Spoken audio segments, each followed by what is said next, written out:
Apa aja sih yang termasuk alat bukti hukum pidana?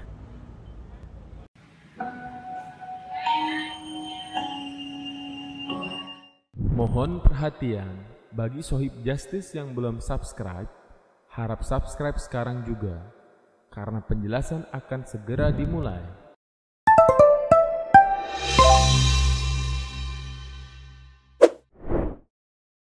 Sob, selamat datang di channel Cerdas Hukum bersama gue, Bos Kon. Ayo, jangan negatif dulu ya.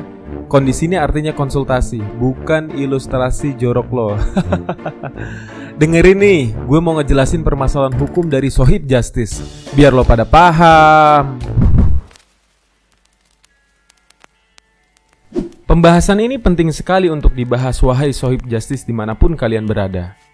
Karena setiap permasalahan hukum guna mencapai atau mewujudkan keadilan yang sempurna, dibutuhkan kesesuaian alat bukti yang akurat. Dalam pasal 183, Kitab Undang-Undang Hukum Acara Pidana atau Undang-Undang Nomor 8 Tahun 1981, bahwa Indonesia menganut sistem pembuktian berdasarkan dua alat bukti yang sah dan keyakinan hakim atau sistem pembuktian negatif wedlock, di mana hakim tidak boleh menjatuhkan pidana kepada seseorang kecuali apabila dengan sekurang-kurangnya dua alat bukti yang sah agar memperoleh keyakinan bahwa suatu tindak pidana benar-benar terjadi dan bahwa terdakwalah yang salah melakukannya. Jadi, alat bukti mempunyai peran yang sangat penting dalam sistem pemeriksaan di persidangan, sebab alat bukti akan menjadi dasar membentuk keyakinan hakim dalam menjatuhkan putusan terhadap perkara yang disidangkan.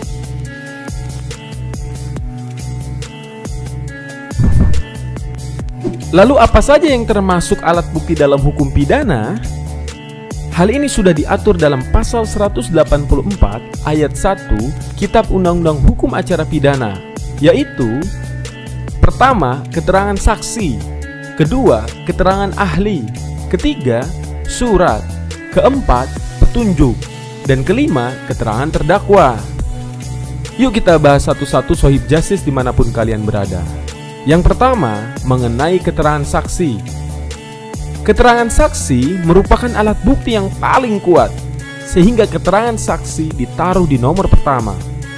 Menurut Yahya Harahap, mengemukakan bahwa hampir semua pembuktian perkara pidana selalu bersandar kepada pemeriksaan keterangan saksi sekurang-kurangnya, di samping pembuktian dengan alat bukti yang lain yang masih selalu diperlukan pembuktian dengan alat bukti keterangan saksi. Pengertian keterangan saksi dapat dilihat dalam pasal 1 angka 27 Kitab Undang-Undang Hukum Acara Pidana, bahwa salah satu alat bukti dalam perkara pidana yang berupa keterangan dari saksi mengenai suatu peristiwa pidana yang ia dengar sendiri, ia lihat sendiri, dan ia alami sendiri dengan menyebut alasan dari pengetahuannya itu. Namun, hal ini perlu dijadikan catatan bahwasanya keterangan saksi adalah keterangan dari saksi mengenai suatu peristiwa pidana yang ia dengar sendiri, ia lihat sendiri, dan ia alami sendiri. Jadi, jika dia tidak mendengar secara langsung, melihat secara langsung, dan mengalami secara langsung, maka tidak bisa dikatakan sebagai keterangan saksi, melainkan testimonium de audito, atau keterangan kesaksian atau keterangan karena mendengarkan dari orang lain. Asas unus testis nullus testis, yang artinya satu saksi bukanlah saksi, merupakan asas yang menolak kesaksian dari satu orang saja. Prinsip ini secara tegas diatur dalam pasal 185 ayat 2 Kitab Undang-Undang Hukum Acara Pidana, yang menerangkan bahwa keterangan seorang saksi saja tidak cukup untuk membuktikan bahwa terdakwa bersalah terhadap perbuatan yang didakwakan kepadanya. Yang kedua adalah keterangan ahli, di mana alat bukti keterangan ahli ditempatkan dalam urutan kedua, sebagaimana yang disistematisasikan dalam pasal 184 Kitab Undang-Undang Hukum Acara Pidana. Ini menunjukkan bahwa alat bukti tersebut berpengaruh penting dalam pembuktian yang dimana penyidik, penuntut, maupun hakim belum jelas atau terang memandang suatu tindak pidana.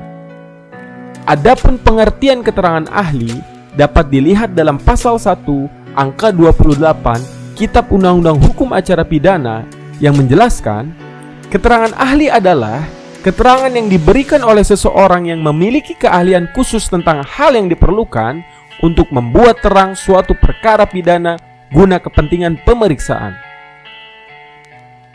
Yang ketiga adalah surat.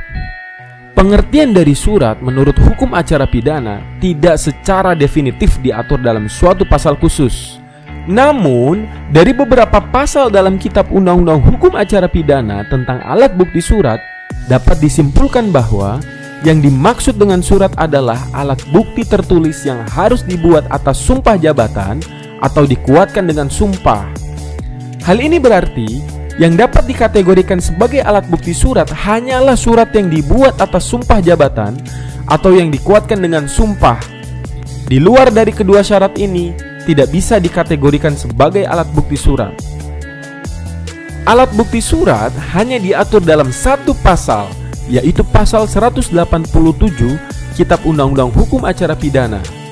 Secara garis besar, jenis-jenis alat bukti surat yang dimaksud dalam pasal 187 tersebut antara lain: pertama, surat biasa, yakni surat yang sejak semula diperuntukkan untuk membuktikan sesuatu hal. Yang kedua, surat di bawah tangan, yakni yang dibuatkan untuk pembuktian. Yang ketiga, surat otentik, yakni berita acara dan surat-surat yang lain dalam bentuk resmi yang dibuat oleh atau di hadapan pejabat umum seperti penyidik, notaris, hakim, yang dapat diperinci menjadi dua kelompok.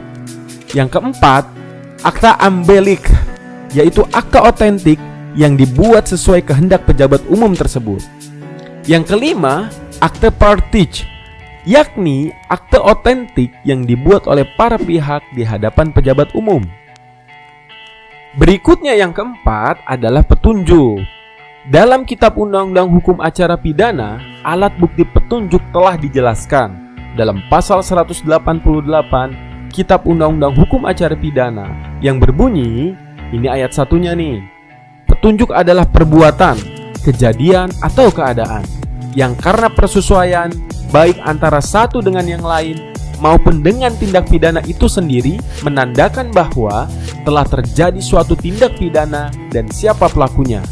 Ayat keduanya, surat sebagaimana dimaksud dalam ayat 1 hanya dapat diperoleh dari: pertama, keterangan saksi, kedua, surat, ketiga, keterangan terdakwa.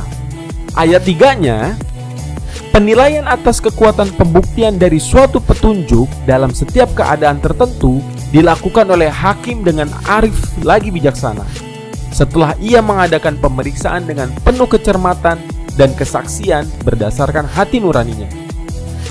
Dari bunyi pasal dan ayat tersebut, maka dapat dikatakan bahwa petunjuk adalah merupakan alat bukti yang tidak langsung, karena hakim dalam mengambil kesimpulan tentang pembuktian haruslah menghubungkan suatu alat bukti dengan alat bukti yang lainnya dan memilih yang ada persesuaiannya satu sama lain. Yang terakhir adalah keterangan terdakwa, di mana keterangan terdakwa adalah apa yang terdakwa nyatakan di sidang pengadilan tentang perbuatan yang ia lakukan, atau ia ketahui sendiri, atau ia alami sendiri. Hal ini berdasarkan dalam pasal 189 ayat 1 Kitab Undang-Undang Hukum Acara Pidana.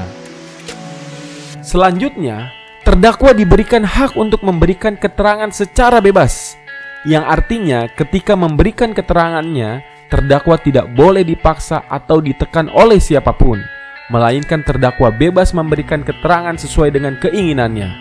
Hal ini diatur dalam pasal 52 Kitab Undang-Undang Hukum Acara Pidana. Keterangan terdakwa hanya dapat digunakan terhadap dirinya sendiri. Jika di dalam persidangan terdakwa langsung mengakui bahwa dia bersalah telah melakukan suatu tindak pidana sebagaimana yang didakwakan kepadanya, maka keterangan tersebut tidak bisa dijadikan dasar oleh hakim untuk menetapkan dan kemudian menjatuhkan hukuman kepada si terdakwa, melainkan keterangan terdakwa tersebut harus juga disertai dengan alat bukti yang lain, misalnya keterangan saksi, keterangan ahli, surat, dan petunjuk.